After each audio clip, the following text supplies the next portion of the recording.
idol to me. I've always adored you, and I know I've been a massive fangirl and worn my sparkles to a number of your shows, and boy, oh boy, am I going to come to every single one when there's shit's finished. But I love the way that, in a way, you have been preparing for this shitty crisis for so many years, because this is what you live and breathe and teach every day, is the emotional muscles and how to cope in crisis. And unfortunately, but fortunately, your life has been riddled with this, and this is what you practice and what you preach. And I have, in my toolbox, have put so many tools with thanks to you on how to cope and how to, you know, go through the turmoil. So firstly, thank you for being here. When I approached you about jumping on and changing these 14 C words, you instantly gravitated to calm, and in a way I actually kind of knew you would. Because calm just resonates with you. You've gone through some tumultuous times, but you still shine. You still have this beautiful bravado of calm. And I love you for that. And thank you for what you do as a friend, as somebody in my professional circle, and just somebody who I adore. Thank you for what you do and what you provide. And thank you for being here today as well to share your wisdom with us. Thank you. Well, thank you. You're paying it forward and doing such great work. And I'm just looking forward to watching you shine and continue to grow. So, and I was so inspired too by your fitness journey. So thank you for sharing all of that with us. I kind think of taking a decline at the moment, but anyway. And that's okay. You be kind to yourself, but just the fact of your focus and discipline and your loving yourself out loud. You know, you really loved yourself hard, and it was great to see. So yeah, saw you blossom. So I'm looking forward to watching you progress and see where you go from here.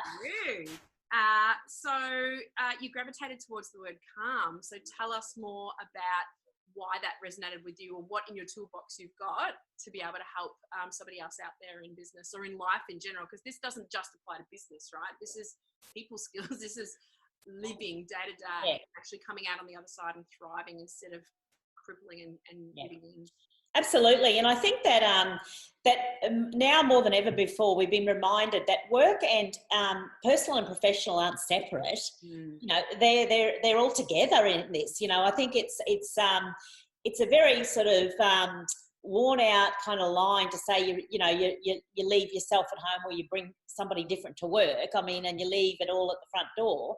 We take it all in with us. Now, there's ways that we deal with that when we get to the stage, and how we discipline ourselves as to what we bring to our clients and our customers. But we still bring our whole selves. And in this world of authenticity, we've asked people to do that more than ever before, to say that we want you to bring all of you. So you're right, it does apply very much into your professional life and your personal life.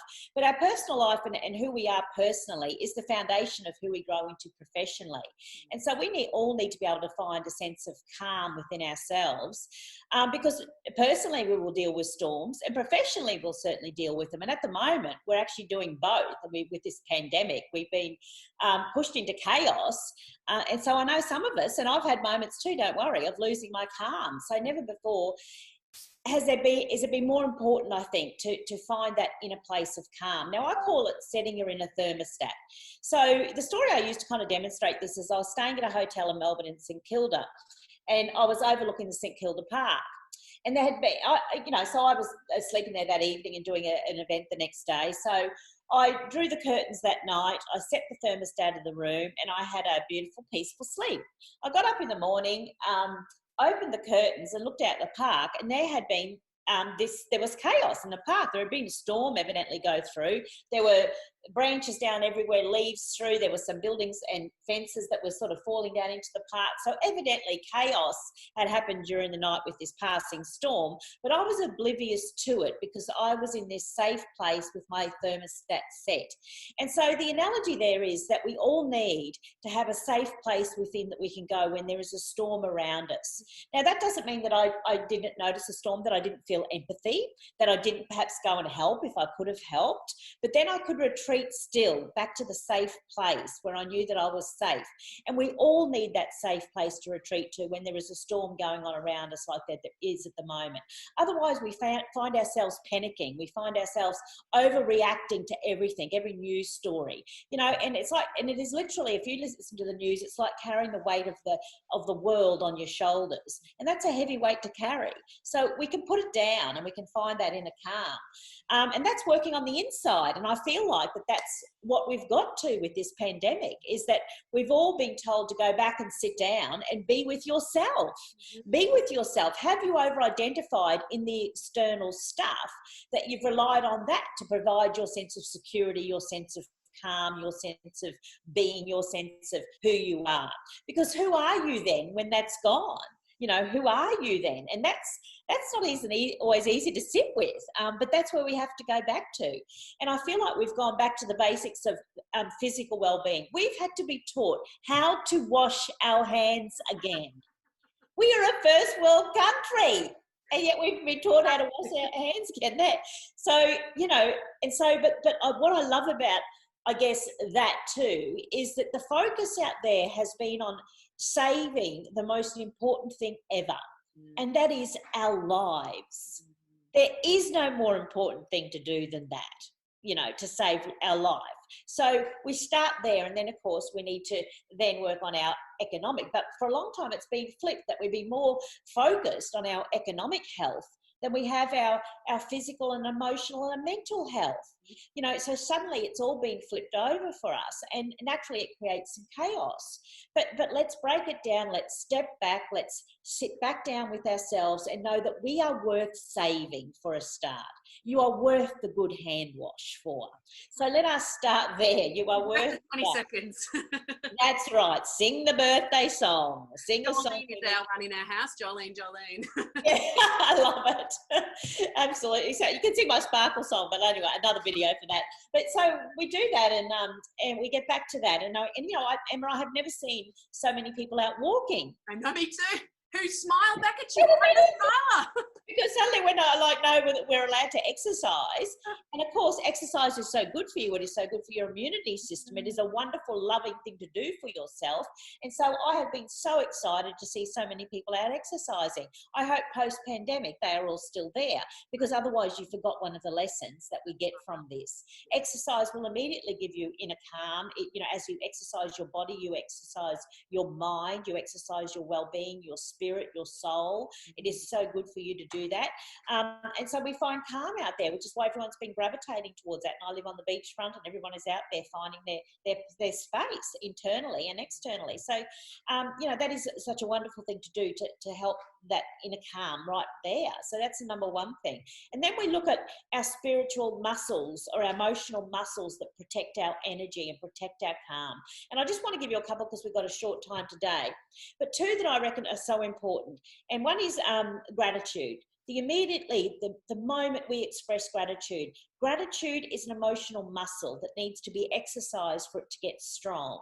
So we grab our thinking when we're feeling like a victim. And don't think I haven't gone through this. I've lost my job. You know, suddenly I went from working on stage to overnight having no more events booked in, no gigs to do, no money coming in. So don't think I didn't run around and think, oh my God, there's a pandemic, we're going to die, there's no money, to, oh, you've got this, relax. You know, yes. So my inner thermostat went crazy for a minute too. So you've got to grab it. You know, Julie, you have got this. You are worth this. Sit with yourself for a minute. Love yourself up.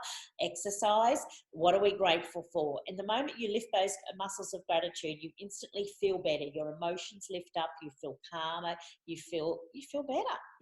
And that's what's most important now, is to go to the better feeling place. So how can I think to lift my energy to a better feeling place? The moment you are grateful, you feel happier. It is impossible to be grateful and unhappy in that same moment. So, you know, that lift the muscle of gratitude. And then the other one is mindfulness. You know, Stephen Covey, in his books, 7 Habits of Highly Effective People, he said that we all have a circle of influence and a circle of concern. Too many of us spend too much time in the circle of concern and not in the circle of influence. So turn off the news. You know, it is your remote. nobody said we had to watch it all and rehash it, you know, so you are allowed to click off, because after a while it's not serving you. You know, be informed, but then if your feeling starts to get panicky and you start to lose your calm and go into the chaos, then you are thinking the wrong things. Turn it off. Back to gratitude, the exercise, mindfulness. I've only got the moment I am in. I might be concerned about what might happen or that, but all I can influence right now is my energy right now where I sit. That's all I can do. So let me dive deep into the moment. Let me live the depth, width and breadth of it. Just let me do that, because how well I do that will be how well I move through the next moments. How well I do all of that will be the foundation from which we launch back from this post-pandemic. So let us, you know, we talked before the video started about this gift of time that some of us got. Now, we've all landed differently. Some of you have your jobs and you're in the front line. And if you're one of those people out there working every day, oh my gosh, at last you are being seen. At last we are saying thank you, because you are the backbone of our society. You know, you are the teachers, the frontline workers in our hospitals, the nurses, the doctors, the people that put the stock on our supermarket shelves, the people standing at checkout to serve us. I am sorry we have undervalued you as a society. We applaud you, our truck drivers, we applaud you. So if you are one of those people that have got your jobs right now, perhaps your fear or your chaos is around being exposed every day. So perhaps so we're all landed differently. And for some of us, there's that we lost our jobs. For others of it is that we can't see our family and friends. So we all landed differently. We all have different reasons why the chaos is there and we can't find our calm. But the strategies are all still the same. So the strategies are still the same. And so for me, it's of course lack of income, you know, so we all have different things, but the strategies are still the same. Go into the depth, breadth, width of your moment. And if you're at work right now, you have a stage that is a more important stage than ever, because you are not just doing your job, you are affecting people in your community. With every interaction, you have a moment to give them hope, to give them love. And I know sometimes they haven't been as loving back, but we're getting better at that. And as you do that, you will invite people to do the same. So thank you for that stage. And if we haven't got a stage because we haven't got a job, there are ways that we find our stage. And I'm delighted to have had one here with you today, Emma. And it's in an interaction, you know. When I was walking the other day, I noticed that because we were social distancing, people were energetically distancing. So initially I noticed that that were dropping their heads as we walked past, like suddenly we're not allowed to say hello. So for the first time ever, I put an iPod in with music on and I dance walked. So suddenly I had to work energetically a little bit harder to reach across to people to grab them in. But in the end, everyone was laughing and fun and we were having a bit of a dance off and it was fantastic. But so, you know, that's that thing of, and then I feel elated. I feel, so my energy's lifted and I feel fantastic and I can access that calm. And once again, my emotional muscles are strong, which are protecting me when I feel like I'm caught in with the chaos. So set your inner thermostat, keep working on that, keep loving yourself up through this. We need you, the world needs you now more than ever to show up the best of you. But preserve and protect yourself. You know, all this focus on pivoting and performing. Well, I think you must first preserve and protect yourself so that you can bring the best of you to our next stage that we go through. So thank you for having me. Thank you, Emma. Welcome. Thank you. As I said, you've been preparing for this moment forever, and I know that you are a gift to somebody out there who will listen to this video and gravitate and grab and conquer instead of staying in this chaos. So thank you. I appreciate you, Julie. And you're wonderful, Emma. Thanks for all the wonderful work you do. Thank you. Welcome.